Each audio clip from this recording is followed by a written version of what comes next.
Excited? Fired up? কারা কারা প্রথমবার এসছেন এরকম কোন ফাংশনে? ফার্স্ট টাইম কারা কারা? Wow, congratulations, welcome to the team. কেমন লাগছে যারা প্রথমবার এসছেন? কেমন লাগছে এখনো অবধি ফাংশনটা? মানে আমি আমার প্রথম ফাংশনটার কথা যখন ভাবতে থাকি, মানে ফাংশনে আসার আগে তো কোনো আইডিয়াই ছিল না ফাংশনটা কি হতে যাচ্ছে, কোনো আইডিয়া ছিল না। আমি জানি না আপনারা কোনো আইডিয়া নিয়ে এসেছিলেন কিনা, আর যদি নিয়ে এসেও থাকেন সেই আইডিয়ার সঙ্গে এখন যেটা ঘটছে সেটা কতটা মিলছে। প্রথম এখানে একটু আশ্চর্যই লাগে প্রত্যেকের, যে কি সবাই এক্সাইটেড, ফায়ার্ড আপ, আমি একটা ভালো চাকরি করি, আমি একটা অমুক, আমি একটা তমুক, এ কি হচ্ছে ঠিক যেন মেলাতে পারছি না। কিন্তু সেই লোকটি যদি তার বিজনেসটা সত্যি তার দরকার থাকে এবং যদি কারোর সঙ্গে কানেক্ট করতে পারে, সেই লোকটাই কিন্তু যাওয়ার সময় সেই লাফিয়ে ওঠে, সেই বলে yes I am excited, I can do it. এরকম কেউ আছে এখানে? অ্যাবসলিউটলি। আর কি ফাংশন হচ্ছে এটা, জাস্ট অসাম ফাংশন। আপনারা কারা কারা মনে করেন আজকে মানে এই যে সামার কনফারেন্স হচ্ছে কলকাতায়, this is one of the best ever summer conference? Absolutely. স্পিকাররা মানে কার কথা বলবো, এবং কি অসাধারণ তারা মানে they are just pouring their heart out. আপনারা প্রচুর মোটিভেশন পেয়েছেন, প্রচুর ইন্সপিরেশন পেয়েছেন, অনেক আশা পেয়েছেন, বিশ্বাস পেয়েছেন, স্বপ্ন খুঁজে পেয়েছেন। এবার আর তর সইছে না, তাই না? মানে কখন বেরোবো, কখন ব্যাপারটা ঘটাবো, এরকম ভেতর থেকে হচ্ছে কারো? অ্যাবসলিউটলি। সেইটার জন্যই তো আমরা এইসব ফাংশনে আসি, এবং সেইটার জন্যই এই ফাংশনটাকে অন্য কোনো ফাংশনের সঙ্গে কোনোভাবে তুলনা করা যায় না। এই যে এনভায়রনমেন্ট, এই যে অ্যাম্বিয়েন্স, এই এক্সাইটমেন্ট, এই ওয়ার্মথ, এটা আপনি আর কোথায় পাবেন? হয়তো এই ফাংশনে আসার আগে আপনাদের মনের মধ্যে কিছু কনফিউশন ছিল, কিছু ডাউট ছিল, সত্যি কি এটা এরকম, সত্যি কি এরকম হয়, বোকা বানাচ্ছে না তো, এরকম কত কি মনে হয় নতুন যারা ফার্স্ট টাইম। কিন্তু এখানে এসে প্রথম এটা মনে হয় অন্তত যে আমাকে বোকা বানাতে পারে, 2-5 জন লোককেও বোকা বানাতে পারে, একসঙ্গে এরকম 2200 লোককে এক ঘরে বসিয়ে বোকা বানানো, এটা বোধহয় মানে পিসি সরকার কেন তার থেকেও আরো বড় ম্যাজিশিয়ান হলেও পারবে না, তাই না? আর সেই জন্য এখানে এসে বিশ্বাসটা আরো দৃঢ় হয়, এবং প্রয়োজনটা যদি বুঝতে পারি যে আমার এটা দরকার আছে, আর এই রকম বড় ফাংশন থেকেই আমরা বড় ডিসিশন নিই, এবার করেই ছাড়বো, তাই তো? করেই ছাড়বো তো। কিন্তু আজকে আমি আর সুজাতা আপনাদের সঙ্গে যে কথা বলতে যাচ্ছি, সেখানে ডেফিনেটলি আপনাদের আরো বিশ্বাস দেব, কিন্তু just not to inspire you, আপনাদের কিছু ব্যাপারে সাবধান করে দেবো। কি কি হতে পারে, কিসে কিসে আমরা আটকে যেতে পারি। কারণ ঘটনাটা এটা তো সত্যি যে এরকম ফাংশন আজকে প্রথম হচ্ছে না। এই একই সঙ্গে ইন্ডিয়াতে এই সামার কনফারেন্স সিরিজে 18 জায়গায় এরকম ফাংশন হচ্ছে। শুনলেন 80,000 লোক এইরকম ফাংশন দেখছে। তার মধ্যে অন্তত 800 লোকও তো একটা ভেরি স্ট্রং ডিসিশন নেওয়া উচিত। তার মধ্যে অন্তত কয়েকশো লোকের তো এই বছরেই ডায়মন্ড হওয়া উচিত। কিন্তু প্রত্যেক বছর কি 100 ডায়মন্ড হচ্ছে? তাহলে কোথায় আটকাচ্ছে, কি হচ্ছে? ডিসিশন নিচ্ছে, তারপর সেটার এক্সিকিউশনে কোথায় কোথায় আটকে যেতে পারে, সেইগুলো যদি আপনার আগে থেকে জানা থাকে এবং সেগুলো যদি আপনি সজাগ থাকেন যে ওই জিনিসগুলো আমি আটকাবো না, তাহলে আপনি কিন্তু ওই 800 লোকের মধ্যে যদি 8 জনও ডায়মন্ড হয়, আপনি তাদের মধ্যে একজন হয়ে যাবেন। এটা ইট ডাজন্ট ম্যাটার। মানে যেরকম আমার একটু ব্যাকগ্রাউন্ড বলি, আমার নাম শুনলেন, আমরা শুভাশিস এবং সুজাতা। বাই কোয়ালিফিকেশন আমি civil engineer, Kolkata Jadavpur university থেকে ইঞ্জিনিয়ারিং পাশ করেছিলাম। এখানে যাদবপুর ইউনিভার্সিটি কেউ আছে নাকি? Anybody from Jadavpur? আছে, বেশ কয়েকটা হাত উঠেছে। I am also from Jadavpur. আর বহুদিন চাকরি করেছি, প্রায় 19 বছর চাকরির অভিজ্ঞতা আছে। আর চাকরি করতে করতেই 19 বছরের লাস্ট 1.5 বছর আগে এই ব্যবসাটা দেখেছিলাম। সেও আজকে না, সেই 1998 সালের গোড়ার কথা। ব্যবসাটা দেখে ব্যবসাটা করার একটা স্ট্রং কারণ খুঁজে পেয়েছিলাম।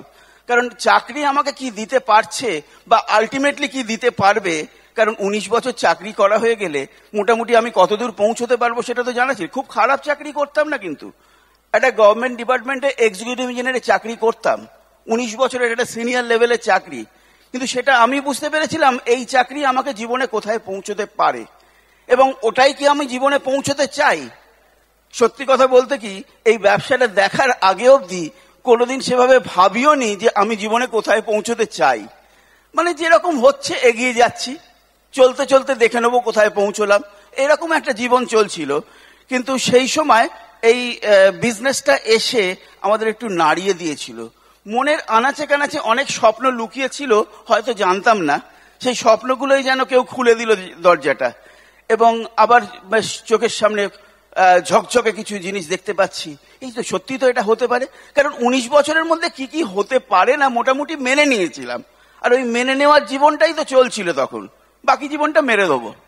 কিন্তু মানে আমাদের লাইফটা স্টার্ট হলো তখন, আর তারপর বাকিটা কিন্তু গত 17 বছর, ইটস জাস্ট হিস্ট্রি। ওই 17.5 বছর চাকরি করার পর এই ব্যবসাটা দেখি, 1.5 বছরের মাথায় সেই চাকরিটাকে গুড বাই করে, আর গত প্রায় 15-15.5 বছর এটাই আমাদের only profession, totally free through this business. আর এটা কিন্তু আমি কি করেছি সেটা বলার জন্য আসিনি এখানে। আপনারা কি করতে পারেন এবং আপনারা কি করতে যাচ্ছেন সেটাই আপনাদের একটু ফ্ল্যাশব্যাকে দেখাতে চাইছি, যে this is going to B your life. আপনি একদিন মাইক ধরে এই গল্পটা আপনিও বলতে পারবেন। কিন্তু যেটা আমি বলতে শুরু করেছিলাম, যেটা থেকে আমি নিজের ব্যাকগ্রাউন্ডে চলে এলাম, আমি যাদবপুর ইউনিভার্সিটি থেকে ইঞ্জিনিয়ারিং পাশ করেছিলাম। কিন্তু আমারও ইচ্ছে ছিল হয়তো মনের আনাচে কানাচে আমিও একদিন আইআইটিতে পড়বো। আর আইআইটির অ্যাডমিশন টেস্টও দিয়েছিলাম। আমার জানা ছিল না যে আইআইটির অ্যাডমিশন টেস্টের জন্য কিরকম প্রিপারেশন নিতে হয়, জানা ছিল না। জাস্ট আমি ফর্ম ফিল আপ করে পরীক্ষাটা দিয়েছিলাম, এবং যথারীতি আমি চান্স পাইনি। কারণ ওই কোয়েশ্চেন দেখে মনে হয়েছিল এ তো আমি দাঁতও ফোটাতে পারবো না, আর পারিনি। আমি জয়েন্ট এন্ট্রান্স পরীক্ষা দিয়ে যাদবপুর ইউনিভার্সিটি থেকে ইঞ্জিনিয়ারিং পাশ করেছিলাম। কিন্তু কেন জানি না মনের মধ্যে ওটা আমি পারলাম না, একটা কোথাও একটা খোঁচা ছিল। তা তখন অনেকে জাস্টিফাই করার চেষ্টা করে যে কত লক্ষ ছেলে মেয়ে আইআইটির জন্য অ্যাপিয়ার করে, তার মধ্যে কজন, কত পার্সেন্টেজ আর চান্স, মানে ফার্স্ট ওখানে চান্স পায়, ভেরি স্মল। কিন্তু সেখানেও তো সারা ভারতবর্ষ মিলে কয়েক হাজার ছেলে মেয়ে তো আইআইটিতে পড়ছে, হতে পারে কয়েক লক্ষের মধ্যে কয়েক হাজার, কিন্তু তারাও তো আমার আপনার মতন মানুষ। তা কেউ যদি পেরে থাকে, আমরা তারা কি করে পেরেছে সেইটার দিকে বেশি ফোকাস করব, নাকি এত লোক পারেনি তাহলে কেন, মানে আমারও বোধহয় হবে না, সেটাই মেনে নেব। বেশিরভাগ লোক ওই দিকটাই দেখে যে আমার চান্স কতটা। আমি যদি ওই 1%-এর মধ্যে নিজেকে ভাবতে পারি, সেই 1%-এর মধ্যে আপনার চান্স 100%। কিন্তু আপনি যদি ওই 99%-এর মধ্যে নিজেকে ধরে রাখেন, সেখানে কিন্তু আপনি ওই 99%-এর মধ্যেই থাকবেন, আপনি ওই 1%-এ যেতে পারবেন না। ওইটাই হচ্ছে তফাৎ গড়ে দেয়। কেউ ভাবে হবে কি, কেউ ভাবে দেখা যাক হয় কিনা, কেউ ভাবে আমি করে দেখাবো। ওইখানেই ডিফারেন্সটা তৈরি হয়ে যায়। তা আমার যখন এরকম মনের মধ্যে হয়েছিল, তারপর আমার স্বপ্ন ছিল যে আমার ছেলে, সে যেহেতু লেখাপড়ায় ভালো, ওরও দেখলাম ইঞ্জিনিয়ারিং পড়ার ইচ্ছে আছে। তা আমি ওকে প্রথম থেকে মনের মধ্যে ওই স্বপ্নটা দেখিয়েছিলাম, তুমি যদি সত্যি ইঞ্জিনিয়ারিং পড়তে চাও, তুমি আর কোথাও পড়বে না, তুমি আইআইটিতে পড়বে। কেন বাবা, তুমিও তো যাদবপুর ইউনিভার্সিটি থেকে পড়েছিলে, সেটাও তো ভালো। হ্যাঁ, যথেষ্ট ভালো, নিঃসন্দেহে খুবই ভালো, পৃথিবীর একটা প্রিমিয়ার ইউনিভার্সিটি। কিন্তু আমার মনে হয়েছিল যে তার থেকে যদি বেটার কিছু থাকে তাহলে সেখানে নয় কেন। সবসময় আমাকে অ্যাভারেজ, আমাকে মিডিওকার, যেটা সবাই পেতে পারে সেখানেই আমি যাবো, সেরকমই ভাববো কেন? If there is something called best, আমি কেন সেটার জন্য শুট করব না? ওইটাই হচ্ছে ডিফারেন্সিয়েট করে, মানে এই উইনিং অ্যাটিটিউড, মানে আমি অ্যাভারেজের থেকে ওপরে যাব, এই মানসিকতাটা আমার মধ্যে যদি আসে তাহলেই কিন্তু আমি এগোতে পারবো। তার ঘটনা যেটা হচ্ছে যে আপনারা অলরেডি নিজেদেরকে অ্যাভারেজ থেকে সেপারেট করে ফেলেছেন। এই যে হলে আপনারা বসে আছেন, আপনি অ্যাভারেজ নন, আপনি মেজরিটি থেকে নিজেকে আলাদা করে ফেলেছেন। আপনারা অলরেডি একটা ডিসিশন নিয়েছেন, আমি মাইনরিটি গ্রুপে যাব। কারণ মেজরিটি লোক তো সাকসেসফুল হয় না, সাকসেসফুল সবসময় মাইনরিটি হয়। ক্লাসে একটা ছেলেই ফার্স্ট হয়, 1 to 10th মধ্যে 10 জনই থাকে, তাই না? তার মানে they are not majority, they are minority.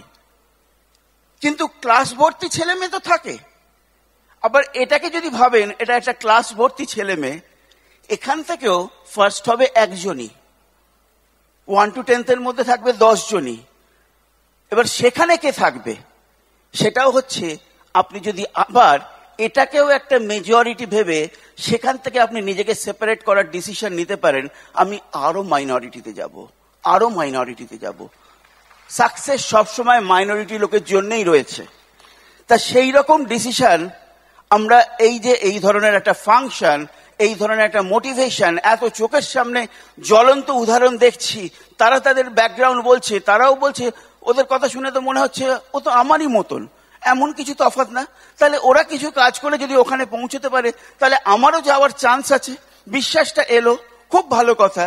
কিন্তু ওই বিশ্বাসটার সঙ্গে আপনি নিজেকে কতটা অ্যাপ্লাই করতে পারছেন, নিজেকে কতটা ডিসিপ্লিন করতে পারছেন, ওইটা না পেলে আমার চলবে না, এই জায়গায় নিজেকে কতদিন ধরে রাখতে পারছেন। 1 মিনিটের জন্য এক্সাইটেড হওয়া যেতে পারে, 1 ঘন্টার জন্য এক্সাইটেড হওয়া যেতে পারে। এই যে ফাংশনটায় আপনি এসছেন, এটাতে যে আপনি এক্সাইটমেন্ট পাচ্ছেন, এই এক্সাইটমেন্টটা কতদিন থাকবে? 3 দিন, 7 দিন, 1 মাস বাদে হ্যাঁ একটা ফাংশন গেছিলাম বলে হ্যাঁ ওখানে উনি খুব ভালো বলেছিলেন। কিন্তু যদি আপনি আজ থেকে এইখানে যে ডিসিশনগুলো নিয়েছেন সেই ডিসিশনগুলোর ওপর অ্যাকশন নেওয়া না শুরু করেন, তাহলে কিন্তু আপনি খুব তাড়াতাড়ি ভুলে যাবেন সেটা। ওটা একটা হ্যাঁ সত্যি তো, মানে যেরকম আমরা অনেকে খুব ভালো জোকস বলে, খুব সুন্দর জমিয়ে রাখতে পারে, দারুণ মজার মজার জোকস বলে। আর অনেকে না সেখানে ভালো শ্রোতা, তারা কিন্তু কোনোদিন জোকস বলে না। তার মানে কি তারা জোকস জানে না? জানে। তারা কি জোকস শোনেনি? শুনেছে। একটা শুনে তার মনে পড়ে যে হ্যাঁ হ্যাঁ এটা ওইখানে অমুক লোক বলেছিল। কিন্তু তাকে যদি বলা হয় তুমি একটা বলো, তার আর কিছুতেই মনে পড়ে না। কেন হয় বলুন তো? জোকস যদি আপনাকে বলতে হয় তাহলে যেটা আপনি আজকে শুনলেন সেটা আজকেই কাউকে শোনান, আবার কালকে আরেকজনকে শোনান, কয়েকবার প্র্যাকটিস করুন, তারপর ওটা মুখের আসবে। কিন্তু যদি আপনি প্র্যাকটিস না করেন ওটা হিস্ট্রিতে চলে যাবে, একটা পুরনো ফাইলে চলে যাবে, ও আর বেরোবে না। তাই আজকে যে এক্সাইটমেন্ট, যে নলেজ, যে ইনফরমেশন গুলো পেলেন, ওটাকে যদি আজ থেকে আপনি অ্যাকশনে কনভার্ট করেন তবেই কিন্তু ওটার রেজাল্টটা আপনি পাবেন। না হলে ওটাও একটা স্ট্যাটিস্টিক্সে চলে যাবে। হ্যাঁ 2015 সামার কনফারেন্সে হ্যাঁ অঙ্কুর গুপ্তা এই কথাটা বলেছিল, খুব ভালো কথা বলেছিল। সে ভালো কথা কি খারাপ কথা তাতে আমার কি এসে গেল? ওটা আমি কাজে লাগালে তবে তো ওটা দিয়ে আমার কিছু ভালো হবে। তাই সেটা কাজে লাগানোর ডিসিশনটা। তা আমি কি বলতে চাইছি, কেন বেশিরভাগ লোক এই ফাংশনে এসে এক্সাইটেড হওয়ার পরেও তার মধ্যে খুব কম লোকই ফাইনালি সাকসেসফুল হয়? তার কারণ হচ্ছে বেশিরভাগ লোকই নিজেদের একটু আশকারা দেয়। আমরা বেসিক্যালি তো একটু লেজি টাইপের লোক, মানে সকলেই। মানে আপনার কাছে অপশন আছে আরামে থাকার আর কষ্টে থাকার, আপনি কোনটা চয়েস করবেন? নিশ্চয়ই আরামটাই চয়েস করবেন। আর যদি আপনার কষ্টটা অতটা দুঃসহ না হয় তাহলে আরে হয়ে তো যাচ্ছে, চলে তো যাচ্ছে, হ্যাঁ করবো খন, এরকম ব্যাপার একটা আসে। একটা গল্প বলি, এটা মানে অসাধারণ লিডার আমাদের কান্ট্রিমেন্টের কান্তি গালার কাছ থেকেই শোনা। উনি একটা জায়গায় বলেছিলেন আমাদের এই বিজনেসে কিছু বেসিক নিয়ম আছে, যেরকম আমরা যদি কারোর বাড়িতে বিজনেসের সম্বন্ধে কথাবার্তা বলতে যাই, প্রোডাক্ট বা প্ল্যান যাই হোক, আমরা বলি there should be no kids or pets around. মানে যদি বাচ্চা ছেলেমেয়েরা আশেপাশে ঘোরাফেরা করছে, কান্নাকাটি করছে, কিংবা যদি তার পোষা কুকুর বেড়াল এগুলো ঘুরে বেড়াচ্ছে, সকলের তো সেগুলো পছন্দ হয় না, অনেকে মানে ঠিক অপছন্দ হতে পারে। তাই সেই জন্য বলা হয় যে বাড়িতে ওইগুলোকে আলাদা করে রাখুন, no kids or pets should be around. কিন্তু আপনি একজন প্রসপেক্টের বাড়িতে যাচ্ছেন প্ল্যান দেখাতে, তার যদি একটা পোষ্য থাকে, এবার আপনি কি বলতে পারেন আগে ওকে সরাও তবে আমি প্ল্যান বলবো? এরকম চট করে হয় না, কারণ আপনি অনেক কষ্টে একটা অ্যাপয়েন্টমেন্ট পেয়েছেন, সে শুনতে রাজি হয়েছে, আপনি ভাবছেন কিভাবে বলবো। কান্তির গল্পটা ছিল এরকম, উনি এক জায়গায় প্ল্যান দেখাতে গেছেন একজনের বাড়িতে, এবং সেখানে উনি বোর্ড টোড লাগিয়ে প্ল্যান দেখাবে, আর বেশ বড় সড়ো ঘর, ভদ্রলোক বসে আছেন শুনবে বলে, এবং তার সামনেই মাটিতে একটা ম্যাটের ওপরে তারই পোষা একটা বিশাল বড় সাইজের একটা কুকুর, সে এরকম বসে আছে, মানে আরামে ঘুমোচ্ছে, খুব আরাম প্রিয়। আর কান্তি খুব একটা কুকুর পছন্দ করে না, দেখে একটু বিরক্ত হচ্ছে, কিন্তু প্রসপেক্টের বাড়িতে গেছে, মানে কান্তি নিজে বলছে, হয়তো এটা গল্পই হতে পারে, আমি জানি না, তাই খুব একটা একটু অপছন্দ হয়েছে, কিন্তু খুব একটা আপত্তি করতে পারিনি। আর ভদ্রলোক বুঝেছে যে কান্তির এটা পছন্দ হচ্ছে না, বলছে তোমার কোনো চিন্তা নেই, তুমি দেখাও, আমি শুনছি, আমার পোষা। তা কান্তি দেখাচ্ছে প্ল্যান, তা কুকুরটাও কিছু ডিস্টার্ব করছে না, কিন্তু 2-5 মিনিট অন্তর না কিউ কিউ করে একটু করুণ সুরে যেন কাঁদছে। তা কান্তির ন্যাচারালি কুকুর পছন্দ হয় না, ওই আওয়াজটা আরো মানে বিরক্তি হচ্ছে। কান্তি প্ল্যানটা ঠিক মন দিয়ে দেখাতে পারছে না, বারবার থেমে যাচ্ছে। আর ভদ্রলোক বলছে, আরে আমি মন দিয়ে শুনছি, ও কিচ্ছু করবে না, তুমি বলো না। বেশ কয়েকবার হয়ে যাবার পর কান্তি আর পারেনি, বলে যে না তুমি বলছো ওর মানে কোনো অসুবিধা করবে না, কিন্তু ওর তো নিশ্চয়ই কিছু একটা অসুবিধা হচ্ছে। বলে না না কিচ্ছু হচ্ছে না, তুমি বলো। বলে ওর কিছু হচ্ছে না মানে? ও এরকম 2-5 মিনিট অন্তরে এরকম করুণ সুরে ডাকছে, কাঁদছে, ও তো নিশ্চয়ই কিছু অসুবিধা হচ্ছে। বলে না আসলে কি হচ্ছে তোমায় বলি, ওর এমনি সব ঠিকই আছে, ও খুব আরাম প্রিয়, ওই শুয়ে থাকতেই ভালোবাসে। আর ওই যেখানে যে ম্যাটটার ওপর শুয়ে আছে, সেই ম্যাটটার ওপর না একটা ছোট্ট পেরেক আছে, সেই পেরেকটা ওর পেটের এইখানটা না বিঁধছে, তাই খুব বেশি বিঁধছে না, খানিকটা ব্যথা লাগছে। যখন ব্যথাটা একটু বেশি মনে হচ্ছে, একটু কিউ কিউ করছে, কিন্তু ব্যথাটা এতটা বেশি নয় যে ওটা থেকে আবার ধর্মর করে উঠে আরেক জায়গায় শোবে। ও ওইখানেই কিউ কিউ করছে আর ওটাই মেনে নিচ্ছে। যেদিন ওই ছোট্ট পেরেকটা গজাল হয়ে যাবে না, বাপ বাপ বলে উঠবে। আমাদের কিন্তু মানে অন্যভাবে নেবেন না, আমাদের অনেকেরই কিন্তু এরকম কিছু অসুবিধে ছোট্ট পেরেকের জায়গায় আছে। আমরা ভাবি অনেক সময় যে ঠিক আছে চলে যাবে, ঠিক ম্যানেজ করে নিতে পারবো, চলে তো যাচ্ছে, খুব খারাপ তো নেই। কিন্তু যদি কেউ মনে করে যে না এটা একদিন গজাল হতে পারে, তাই আমাকে আজকেই অ্যাকশন নিতে হবে, সে কিন্তু ওইখানে আর শুয়ে থাকতে পারবে না, ধরপড় করে উঠে বেরিয়ে কাজ শুরু করে দেবে। তাই ঘটনাটা হচ্ছে, আমরা সবাই আরাম প্রিয়, লেজি, আমরা সবাই কমফর্ট জোনের মধ্যেই থাকতে ভালোবাসি, কিন্তু সেই কমফর্ট জোনটা হচ্ছে পৃথিবীর সব থেকে খারাপ জোন। কমফর্ট জোন হচ্ছে ওই কুকুরটার যে গল্প বললাম, কুকুরটার কাছে ওই ম্যাটের ওপর শুয়ে ওই পেরেকের খোঁচা খাওয়াটাই মনে হচ্ছিল ওর কমফর্ট জোন।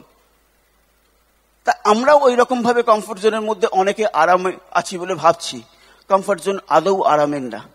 তা কমফর্ট জোন জিনিসটা যদি আমাকে ডেসক্রাইব করতে হয়, এটা এমন একটা জোন যেখানে আমরা বহু পুরনো কিছু অভ্যেস নিয়ে মেনে নিয়ে চলে যাচ্ছি, অভ্যেস মতো চলছি, একটা অভ্যস্ত হয়ে গেছি। দেখবেন আপনি বাড়িতে যেখানে বসে খান, যে খাবার টেবিলে, রোজই দেখবেন একই চেয়ারে বসেন, তাই না?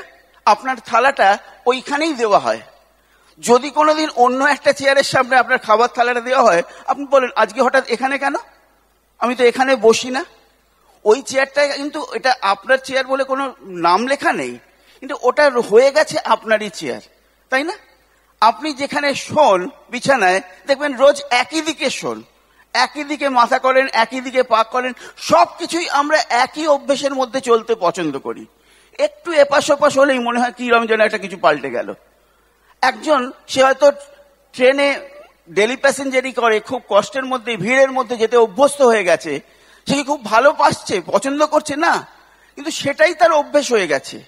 তাকে যদি আপনি বলেন এই চলো কাল থেকে আমরা চার্টার্ড বাসে যাব, এসি বাসে যাব, তোমার চিন্তা করতে হবে না, আমি খরচা দেবো, সে ওখানে গিয়ে দেখবেন ঠিক মানাতে পারছে না, কারণ আশেপাশে সেই ভিড়ের সেই ঘামের গন্ধগুলো পাচ্ছে না, তার মনে হবে এটা ঠিক আমার জায়গা না, ওটাই ভালো ছিল।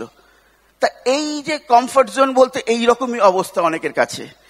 তাই কমফর্ট জোনকে এরকম ভাবেও বলা যায়, it's ideally A zone where we normally live, মানে আমরা স্টাক আপ হয়ে যাই উইথ স্ট্যাগনেটেড থটস, মানে কিছু রুটিন অ্যাক্টিভিটিস, কিছু limited income, limited opportunity, limited expectation, এইগুলো নিয়ে আমরা স্টাক আপ হয়ে গেছি, সেটাকেই আমরা বলি কমফর্ট জোনে রয়েছি। এবং সব থেকে দুঃখের ব্যাপার হচ্ছে ওই কমফর্ট জোনে যে রয়েছি আমরা, সেখানে আমরা চলছি কিন্তু by some terms and conditions set by some other person, আপনার নিজের ইচ্ছায় চলছেন না, অন্য কেউ কিন্তু চাকাটা মানে সুইচটা ঘোরাচ্ছে, এবং যে ঘোরাচ্ছে আপনি যে কাজটা করছেন, যে কষ্টটা করছেন, তাতে আপনার স্বপ্ন পূরণ হচ্ছে না, তাদের স্বপ্ন পূরণ হচ্ছে, এবং সেটা করতেই আমরা অভ্যস্ত হয়ে গেছি। তা সেটাই ভাবছি যে এই বেশ ভালো আছি। সত্যি ভেবে দেখবেন ভালো আছি তো।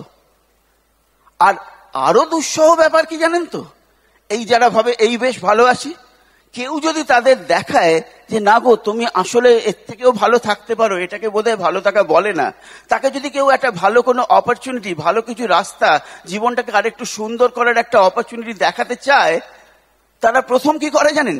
সেই লোকগুলোকে অবিশ্বাস করে, সন্দেহ করে এবং অ্যাভয়েড করার চেষ্টা করে, আর ওই বাঁধা গতে চলতে থাকে, ভাবে এই বেশ ভালো আছি। তা আমরা এই যাদের কথা বলছিলাম, they are the majority of the people, vast majority. তারা অলরেডি ঠিক করে ফেলেছে, তারা মানে এটা তাদের একটা যেন প্রতিজ্ঞা, আমি মিডিওকারের ওপরে উঠব না। আমার গায়ে এই যে মিডল ক্লাস স্ট্যাম্পটা মেরে দিয়েছি, এর থেকে গর্বের জিনিস আর কিছু নেই। ও তো বড় লোকদের ব্যাপার, ও আমাদের মতন সাধারণ মানুষের কি করে করবে? এই আমাদের মতন সাধারণ মানুষ বলতে যেন কত গর্ব মনে হয়। আমরা মানে অনেকে, মেজরিটি। সাকসেসফুল তো সেখানে হবে না, আপনাকে ওখান থেকেই বেরিয়ে আসতে হবে। তাই ওই স্ট্যাম্পটাকে সরিয়ে দেওয়ার মতন গাটস যাদের আছে, তারা ওই ভাস্ট মেজরিটির দলে নয়। তাই আমি কিন্তু ওই ভাস্ট মেজরিটির কথা বলতে আসিনি আজকে, আমি কিন্তু আপনাদের কথা বলতে এসেছি, যারা অলরেডি একটা নিজেদেরকে ডিফারেন্সিয়েট করে ফেলেছেন মাইনরিটি গ্রুপে এসে। আপনারা এই যে এখানে বসে আছেন, তার মানে কি প্রমাণ করছে জানেন তো?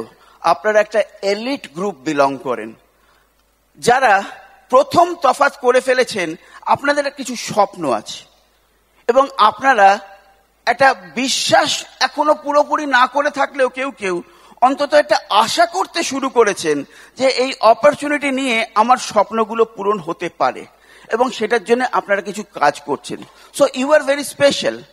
এবং আজকে এইখানে যে নলেজ, যে ইনফরমেশনগুলো পাচ্ছেন, আপনারা এনরিচড হচ্ছেন, এবং এইগুলো কাজে লাগালেই আপনার বিশ্বাসটা আরো গাঢ় হবে, আপনার স্বপ্ন পূরণটা আরো সহজ হবে, স্বপ্নগুলো আপনার দিকে এগিয়ে আসবে।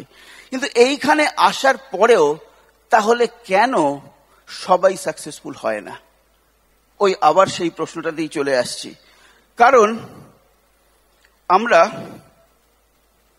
প্রাইস পে করতে রাজি হই না। সাকসেসফুল হতে গেলে কিন্তু আপনাকে কষ্ট করতে হবে, স্মার্ট ওয়ার্ক করতে হবে। স্মার্ট ওয়ার্ক, এই কথাটা আমরা অনেকেই শুনেছি।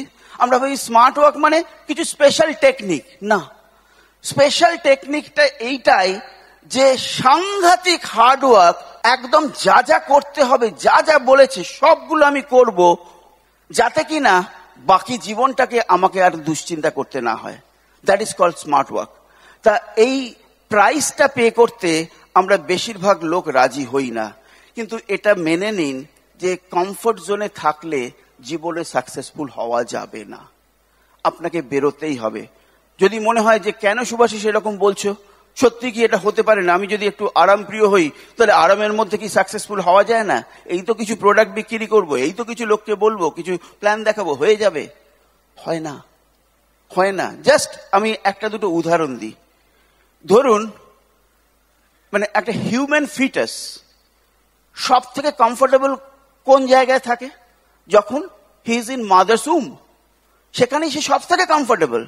কিন্তু তাকে যদি ভাবতে হয় আমি একদিন একজন পরিণত মানুষ হব, তাহলে ফার্স্ট তাকে একটা ডিসিশন নিতে হবে, he has to leave his mother's um, that is his comfort zone.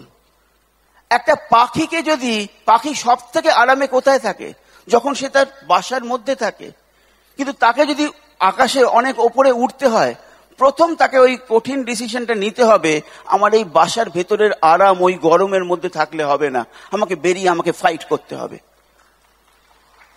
এরকম হাজার উদাহরণ দিতে পারে। ধরুন একজনের খুব সুন্দর চেহারা, কি চেহারা, মানে একটা সাংঘাতিক বডি বিল্ড করেছে, দেখে মানে তার প্রতি ভক্তি আসছে, শ্রদ্ধা আসছে, কিন্তু তার ওই মাসেলগুলো এমনি বাড়িতে শুয়ে শুয়ে তৈরি হয়নি। মাসেলগুলো তৈরি করার জন্য তাকে নিজেকে সব থেকে আনকমফোর্টেবল সিচুয়েশনের মধ্যে রোজ ফেলতে হয়েছে, তবে সেটা তৈরি হয়েছে। তাই আপনি কি সেই রকম প্রাইস পে করতে রাজি আছেন? কারণ বেশিরভাগ, এটা জেনে রাখবেন, দু রকম চয়েস আছে। একটা হচ্ছে মানে play now and pay letter, আরেকটা হচ্ছে pay now and play letter. Average লোক, আমজনতা, তারা কি পছন্দ করে? আরে এখন তো খেলেনি, এখন একটু মস্তি করে নি। তারা খেলতেই থাকে। They play now and they pay for the lifetime. যার কিনা একটা প্যাশনের ড্রিম আছে, যে কিনা মানে তার এই অ্যাভারেজ লাইফ আর সহ্য হচ্ছে না, সে ওর মধ্যেও একটা গাটসি ডিসিশন নেয় যে I will pay the full price now. যা কিছু করতে হয় আমি করব, কারণ আমি কিন্তু এই জীবনটাকে আর মেনে নেব না। আমি জাস্ট আমাদের এই বিজনেসের যদি মানে ঘটনা প্রবাহের কথা বলি, এই কমফর্ট জোনটা, এর ভেতরটা এবং বাইরেটা দুটোই আমরা দেখেছি। আমরা যখন এই বিজনেসে এসছিলাম, বিজনেসের অপরচুনিটি দেখে সাংঘাতিক এক্সাইটেড হয়েছিলাম এবং মনে হয়েছিল এটা আমার চাই, যেভাবে হোক আমাকে পেতে হবেই হবে। এবং তার জন্যে আমরা যা কিছু করতে হবে, এটা শুধু ভাবিনি, ওটা আমাদের ধ্যান জ্ঞান স্বপ্ন হয়ে গেছিল এবং আমরা সেটা করেছিলাম। জীবনে কমফর্ট জোনের মধ্যে নিজেদেরকে ঢোকাইনি। আমরা মানে কমফর্ট জোনটাকে হেট করতে শিখেছিলাম। যা কিছু বলতো সেটাই আমরা সঙ্গে সঙ্গে ফলো করতে শিখেছিলাম। রেজাল্ট কি হয়েছিল? আমরা জাস্ট 22 মাসের মধ্যে এমারাল্ড হয়েছিলাম, 27 মাসের মধ্যে ফাউন্ডার্স এমারাল্ড হয়েছিলাম। আমরা মানে ইন্ডিয়ার ওয়ান অফ দ্য মানে ওল্ডেস্ট ফাউন্ডার্স এমারাল্ড হয়ে গেছিলাম। তারপরে বিশাল অর্গানাইজেশন, প্রচুর নতুন নতুন পিন ব্রেক করছে, বিশাল রোজগার, বিশাল রেকগনিশন। আমরা মানে দিনকে দিন সেলিব্রিটি হয়ে গেলাম, লোকেরা রেসপেক্ট করছে। আর কি চাই? And it was enough to enter into the comfort zone. এবং তারপর কি হলো? ওই কমফর্ট জোনে ঢুকে পড়ার পর যেগুলো কিনা আমরা লোককে শেখাতাম এগুলো করতে নেই, এগুলো খুব খারাপ, দেখলাম আস্তে আস্তে সেই রোগগুলোই আমাদের মধ্যে ঢুকতে শুরু করলো। প্রোক্রাস্টিনেশন, লেজিনেস, নিজেকে জাস্টিফাই করা, না না এটা আসলে এই, সবসময় আমি ঠিক, এরকম ব্যাপার, টেকিং থিংস অ্যাজ গ্রান্টেড, আর ওই ইনোসেন্সটা চলে গেল। এই সব যা কিছু বদগুণ সবই আস্তে আস্তে এলো। বিজনেসটা করতাম কিন্তু, এবং টাকাও রোজগার করতাম, রেকগনিশনও পেতাম, কিন্তু ওই একই জায়গায় আটকে গেলাম। যে সুভাষিস সুজাতা 22 মাসের মধ্যে এমারাল্ড হয়েছিল, তাদের ওই ফাউন্ডার্স এমারাল্ড থেকে ডায়মন্ড হওয়ার জন্য তাদের 13 বছর লেগেছিল। Can you think? তাই আমরা কমফর্ট জোনের বাইরে থেকে কি হয় সেটাও দেখেছিলাম, কমফর্ট জোনের ভেতরে থেকে কি হয় সেটাও দেখেছি। এবং এটাও কিন্তু মানে আমরা হাতে নাতে উই আর টেস্টিমনি যে ওই কমফর্ট জোনে একবার ঢুকে গেলে সেখান থেকে বেরোনো যে কি সাংঘাতিক কষ্টকর সেটাও দেখেছি। তাই আমার হাম্বল রেকমেন্ডেশন আপনাদের প্রতি, যদি আপনারা কমফর্ট জোনে না ঢুকে থাকেন, যেভাবে হোক ওটাকে রেজিস্ট করুন। আপনার যেটা স্বপ্ন সেখানে পুরো মানে পৌঁছানোর আগে কোনো আরাম নেওয়ার কোনো প্রশ্নই আসে না। এখনই তো পরিশ্রম করার সময়, আগে তো ঘটানোর সময়। আর যদি কোনোভাবে কমফর্ট জোনে ঢুকে গিয়ে থাকেন, যেভাবে হোক সেখান থেকে বেরিয়ে আসুন, কারণ ওটা আপনাকে গ্রো করতে সাহায্য করবে না। আমি এই অবস্থায় একটু সুজাতাকে ডাকবো, my best friend, my life partner, এই বিজনেস পার্টনারও বটে। ও এই একই সাবজেক্টের ওপর ওর অ্যাঙ্গেল থেকে, ওর পার্সপেক্টিভ থেকে আপনাদের সঙ্গে কিছু শেয়ার করবে। So please help me welcome Sujata.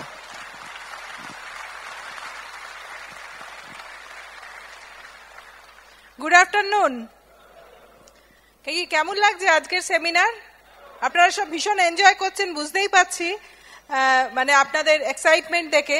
আর আপনারা আজকে অনেক কিছু শিখলেন, জানলেন, এবং আমি জানি আজকে এই সমস্ত শুনে, আজকে এই সেমিনারটা দেখে এখানে যারা বসে আছেন তারা অলরেডি ডিসিশন নিয়েছেন যে এনাফ ইজ এনাফ। এবার এখান থেকে আমাদের বেরিয়ে আসতে হবে কমফোর্ট জোন থেকে। আর বসে থাকলে চলবে না, কাজ করতে হবে, ঘাম ঝরাতে হবে, উঠে পড়ে লাগতে হবে।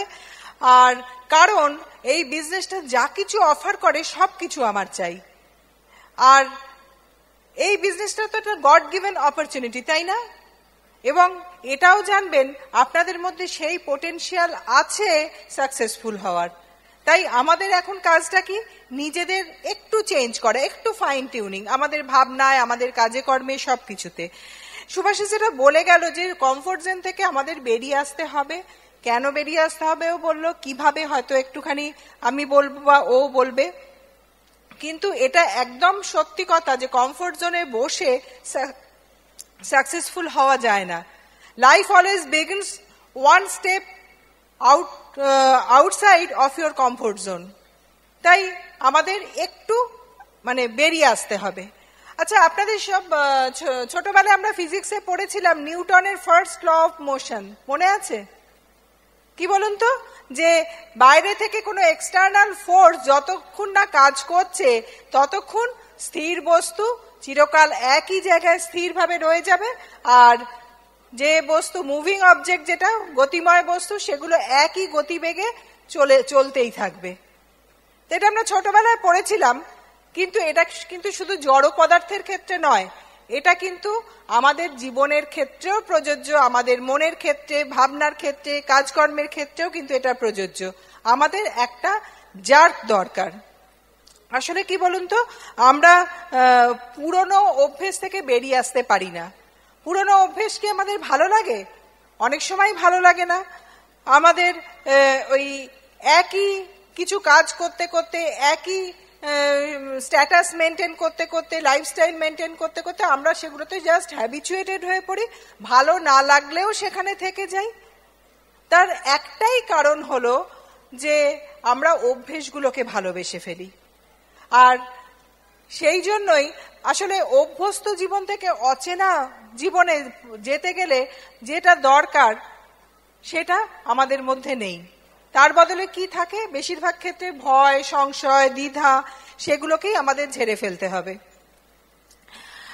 আর যে জার্কের কথা বলছিলাম, সেই জার্কটা যখন আমাদের মধ্যে আসবে তখনই আমরা রিয়েলাইজ করব যে এই কমফোর্ট জোনের বেড়াজালে বসে থাকলে আমাদের স্বপ্ন পূরণ হবে না।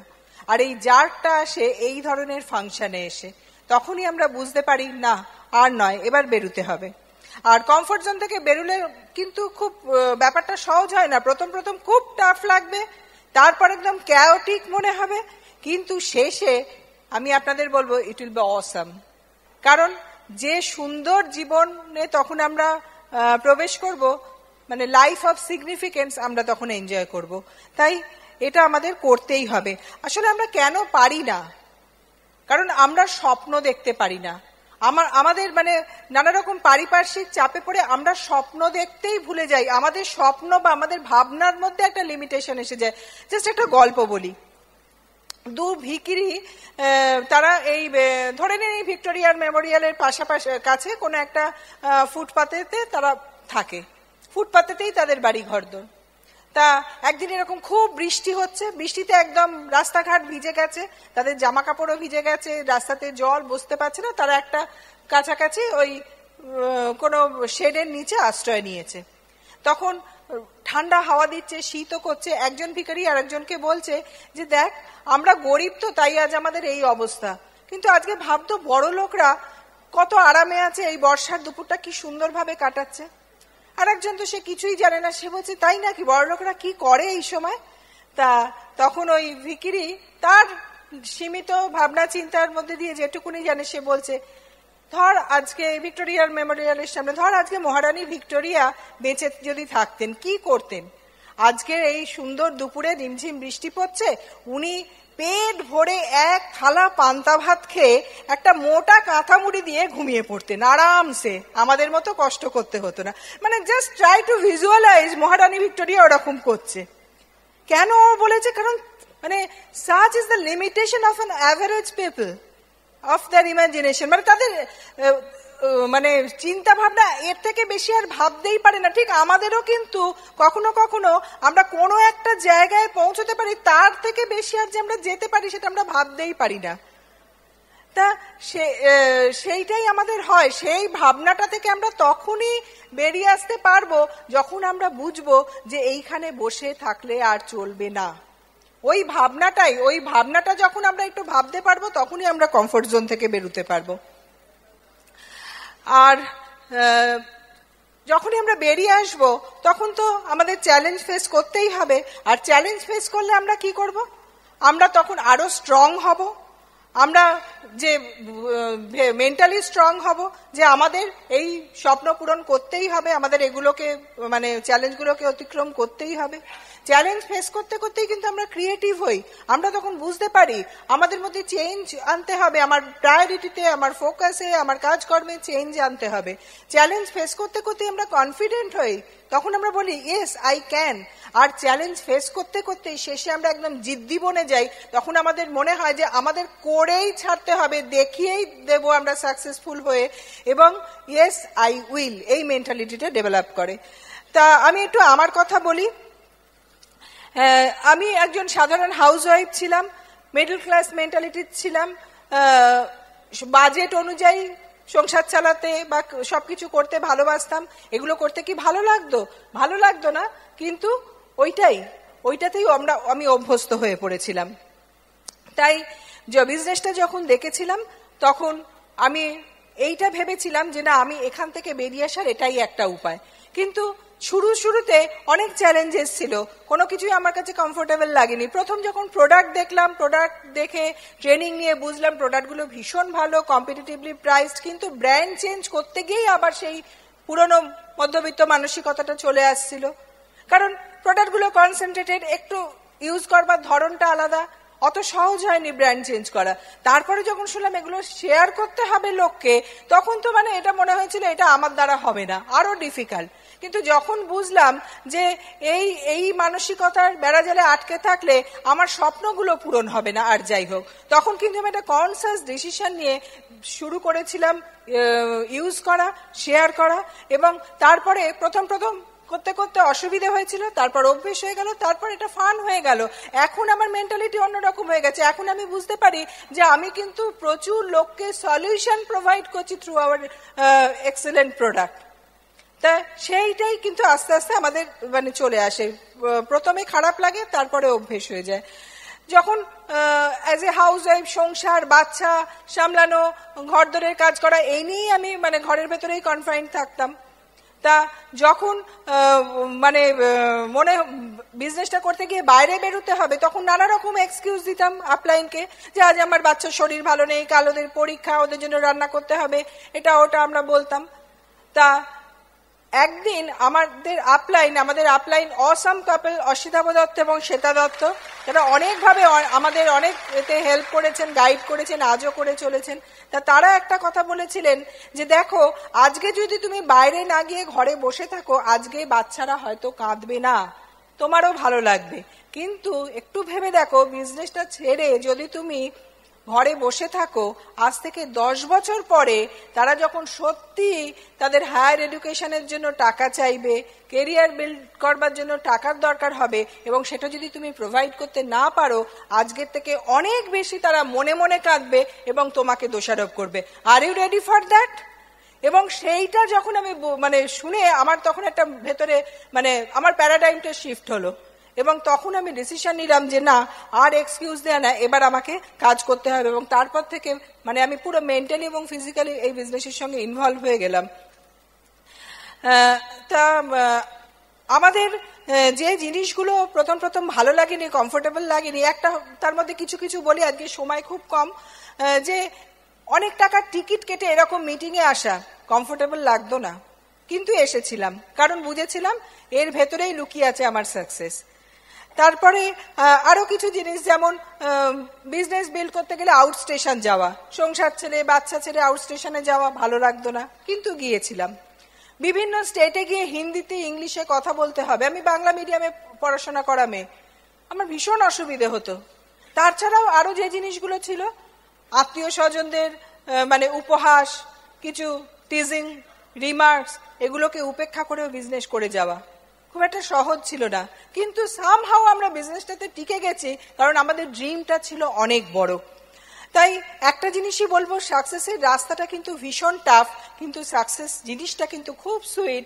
যখন আপনারা সাকসেসফুল হবেন, তখন আপনাদের এটাই মনে হবে যে challenges are never bigger than success. তা আমি আমার পার্টটা একটা ছোট্ট স্টোরি বলে শেষ করি। আকবর বীরবলের গল্প আপনারা অনেকেই শুনেছেন। একদিন আকবর তার কিছু মন্ত্রীদের নিয়ে একটা খুব দুর্গম রাস্তায় বেড়াতে গেছেন। রাস্তাটা খুব টাফ, ভীষণ গরম, খুব ওনার কষ্ট হচ্ছে। তা উনি হঠাৎ তার মন্ত্রীদের বললেন যে তোমরা কেউ জানো যে এইখানে এরকম রাস্তাটাকে কি করে ছোট করা যায় আর কমফোর্টেবল করা যায়? সবাই চুপচাপ, কারণ মানে that was the only route of that journey. তা তখন বীরবল বললেন যে আমি জানি। বললো যে কেন, কি করতে হবে, কিভাবে এটা হবে? তখন বলবো আমি যা বলবো আপনাদের কিন্তু সেটা শুনতে হবে। সবাই রাজি হয়ে গেল, মহারাজ আকবরও রাজি হয়ে গেলেন। তখন বীরবল একটা সুন্দর গল্প বললেন। এত সুন্দর গল্পটা, মানে এত টাচি, এত অ্যাবজর্বিং এবং এত সুন্দরভাবে উনি বললেন, এবং মানে প্রত্যেকটা মানে ডেসক্রিপশন মানে ভিভিডলি ডেসক্রাইব করতে লাগলেন প্রত্যেকটা ঘটনা।